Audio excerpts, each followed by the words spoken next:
Everyone knows the worst thing about LEGO's original 7184 MTT from 2000 is the weird colour scheme. So I took it into Bricklink Studio and replaced all the irregular colours with reddish brown, and I am so happy with the result. Now, if you know anything about brown bricks, you may know that old brown and even early reddish brown was very susceptible to becoming brittle. I consider myself very fortunate that none of my parts in either colour perished during the build.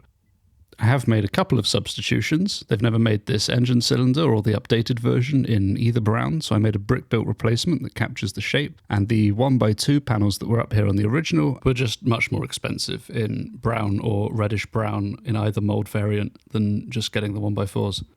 I also took the liberty of adding, I don't think some grills and tiles can really be considered greeblings, so let's just say detail to the back here. The model does now combine both old brown and new reddish brown, but the colour blocking still feels, to me at least, intentional and consistent. Another prominent colour that's changed over time on the original model is trans neon orange. There's a clear difference between older parts and newer parts in this colour, but it's still considered the same colour. RR Slugger covers this in his video on its retirement.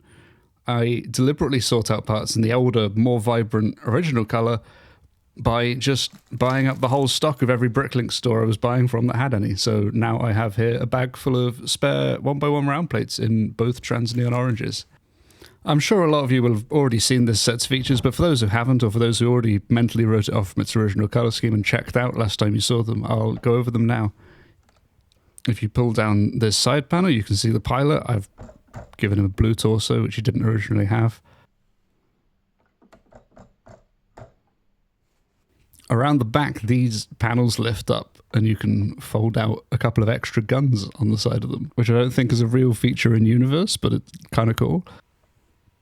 If you open up the hatch, there is, of course, the droid rack, which you have to pull out manually.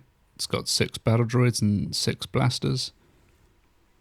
But the real party piece of this set is that if you pull off this tile, then you can split the whole thing in half.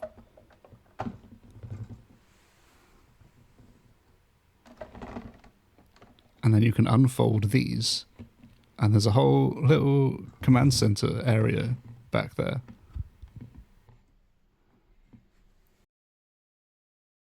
Now, for the sake of comparison, here's LEGO's most recent MTT.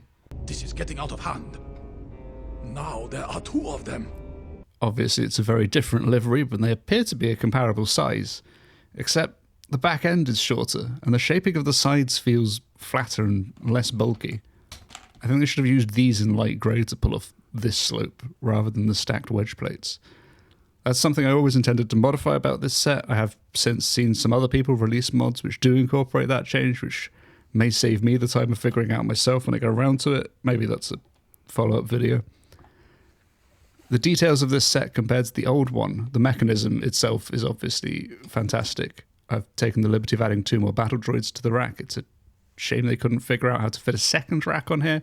I have seen other people do that. Again, maybe it's something for the future.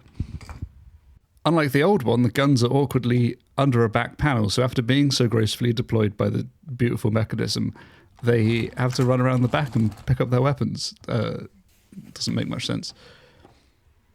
I'm also not a big fan of how to open the rear door. You have to open the whole of the top of the back part. But you can at least fit a whole stap in there on top of the back of the mechanism.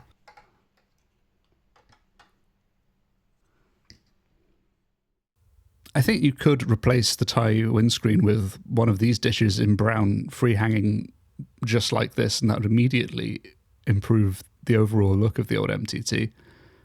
But it wouldn't be as nostalgic, and we're aiming to make a 2000 MTT look good, not make a good-looking MTT, if that makes sense. You can also see how close the shape for the forward gun cowls matches the shape of the old cockpit. You can also see how the windscreen on the old one matches up to where the droid eyes should be. Although inside the cockpit, the pilot is much more reclined. This is a great MTT, but there's things I'd change about it. That's true of both of them. I suppose what I'm trying to say is, this is brilliant, but I like this. I suspect this video may reach a wider audience than my normal videos, so I will just say that if you made it this far and you want to stick around, this channel is mainly focusing on my Lego town of Rustmouth right now, but there will be more Star Wars videos at some point. I have plans for other Star Wars builds and even layouts. As a sand blue tie truther, this is certainly not the last Lego Star Wars set I plan on recoloring. But that's it for the moment. Thanks for watching.